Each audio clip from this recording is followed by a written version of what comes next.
Today, we are holding a hearing on a very troubling report issued by the Office of Special Counsel on June 13th of this year. This report finds that Kellyanne Conway, counselor to President Donald Trump, violated the Hatch Act dozens of times, and it recommends that the President fire her immediately for her repeated violations.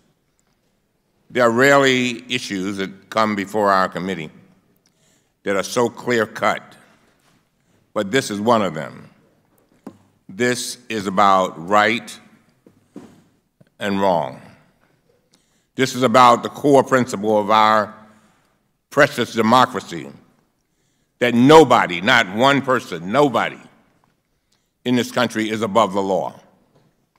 Contrary to claims from Ms. Conway and President Trump, this is not a conspiracy to silence her or restrict her First Amendment rights.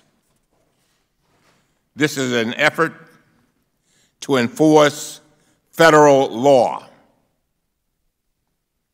To enforce federal law, which very clearly, there's no ambiguity here, which very clearly prohibits employees from engaging in political activities on federal property or while using their official position. This report was issued by Special Counsel Henry Kerner. Mr. Kerner leads the Office of Special Counsel, the independent agency charged with enforcing the Hatch Act. Listen to this. Mr. Kerner was nominated to his position by President Trump in 2017, and all of the Republicans and Democrats in the Senate approved his nomination by a voice vote. Mr. Kerner worked on the Republican staff of this very committee for several years under both Chairman Darrell Issa and Jason Chaffetz. In this report, the Special Counsel describes, and I quote, persistent, notorious, and deliberate Hatch Act violations, end of quote. This report explains how Ms. Conway violated the law dozens of times by using her official position to criticize Democratic candidates and support Republican candidates. I should not have to say this, but obviously that is against the law. It is against federal law. Unfortunately, this was not the first time the Special Counsel informed the President that Ms. Conway violated the law. In 2018, Special Counsel sent President Trump a report finding that Ms. Conway violated the Hatch Act twice. Yet, the President took no disciplinary action against her.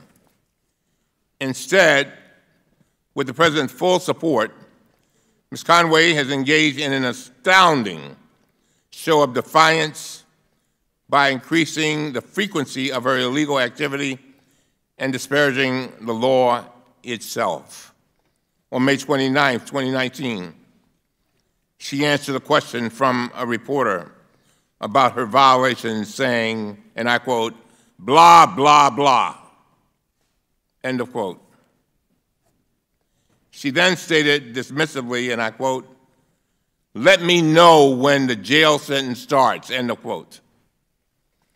Ms. Conway is apparently comfortable escalating her violations and her defiance because she knows President Trump will not take any disciplinary action against her. The President stated during an interview with Fox News, and I quote, no, I'm not going to fire her. I think she's a terrific person. She's a tremendous spokeswoman. She's been loyal. End of quote. This is not a question of whether somebody is a terrific person.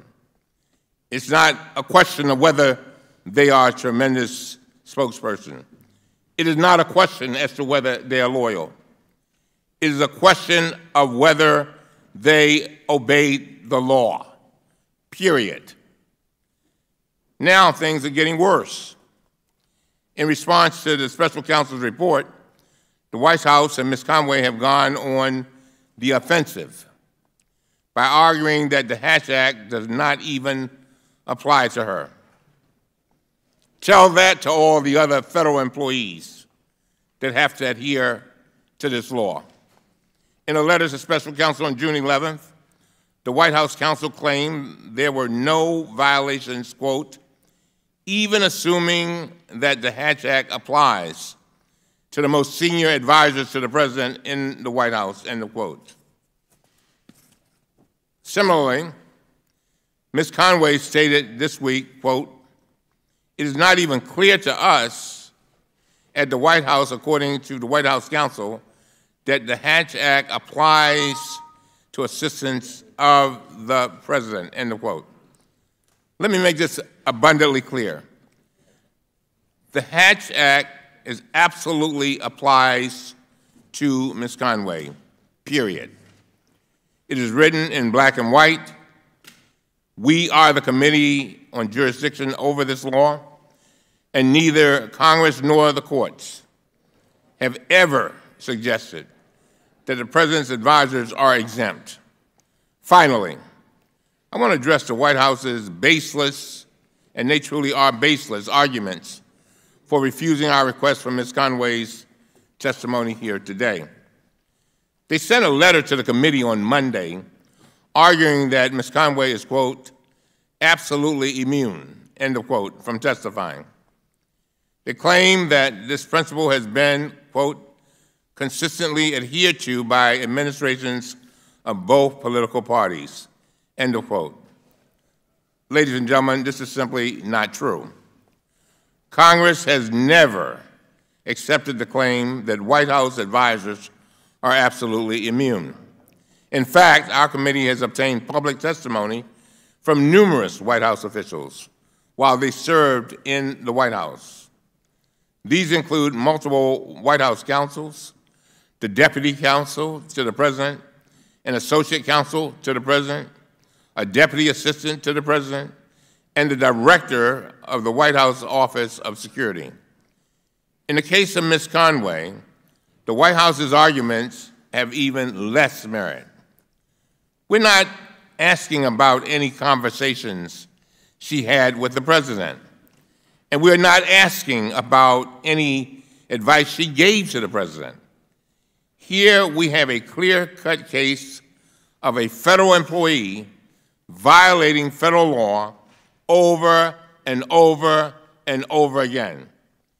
We have video of that same federal employee mocking the law itself and claiming it does not apply to her.